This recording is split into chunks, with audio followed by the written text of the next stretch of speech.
मैं तो आपके सबसे छोटे भाई की सबसे छोटी संतान हूं। कुंती बोली, प्रभु यही तो माया का पर्दा डाल देते हो, कभी बुआ कहते हो, कभी बेटा बन जाते हो, कभी माता बन जाते हो, कभी पिता बन जाते हो, कभी कुछ बन जाते हो। यही तो माया का पर्दा डाल देते हो, जीव तुमको देख नहीं पाता है। कन्हैया ने कहा, ठीक है बुआ, तुमने मुझे भगवान कहा तो लोग भगवान से मांगते हैं, तू भी कुछ मांग ले। सबसे बड़े युधिष्ठिर जी हैं, यही क्यों न शुरुआत करें। युधिष्ठिर जी ने कहा, गोविंद मैं किसी भी परिस्थिति में सत्य को न छोड़ूं, बस यही वरदान दे दो।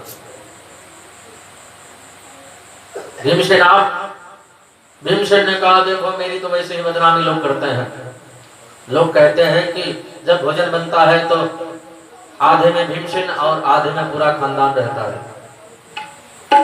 तो प्रभु बस मुझे यही वर दे दो कि खाते पीते सोते जागते मैं आपको भूलूं नहीं। बस श्रीमान अर्जुन अर्जुन ने कहा, प्रभु मैं आपका शिष्य और आप हमारे गुरु। शिष्यस्ते हम साधुनाम त्वां प्रपन्नम। आप मेरे गुरुजी, मैं आपका चेला। नकुल सहदेव ने कहा, दोनों भाइयों की सेवा मिलती रहे, तीनों भाइयों की सेवा मिलती रहे और आपका समय समय प्रदर्शन होता रहे। लेकिन द्रौपदी से पूछा गया, देवी आप?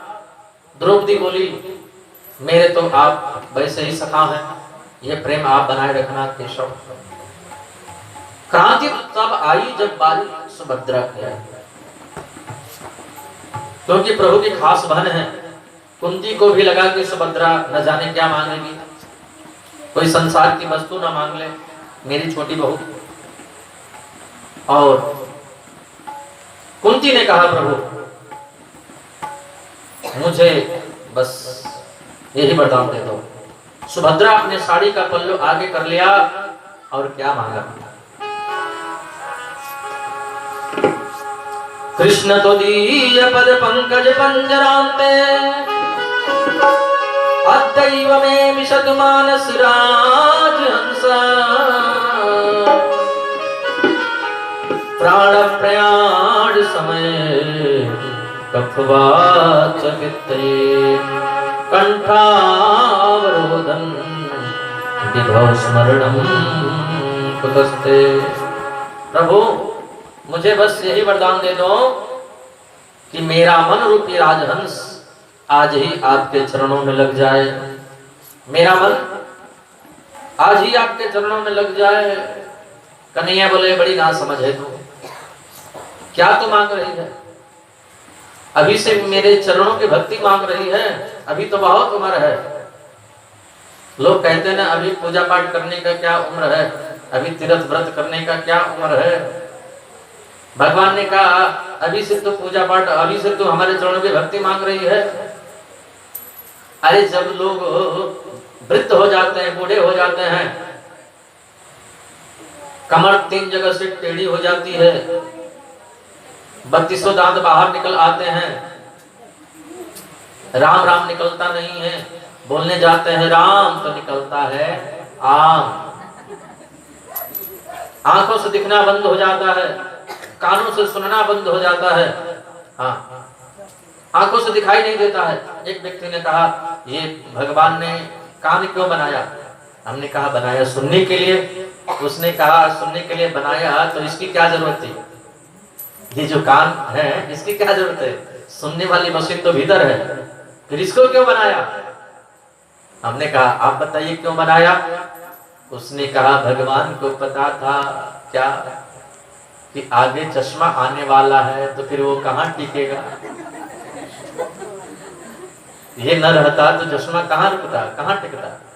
इसलिए भगवान ने पहले से व्यवस्था कर दे। आंख से दिखना कम हो जाता है, लोग चश्मा लगा लेते हैं, दांत बाहर निकल करके आ जाते हैं, लोग दूसरा दांत बनवा लेते हैं। घर में एक बच्चा होता है जो दादी का दांत संभालता रहता है, जरा से इधर उधर हुआ तो फिर खाना मुश्किल हो जाता है।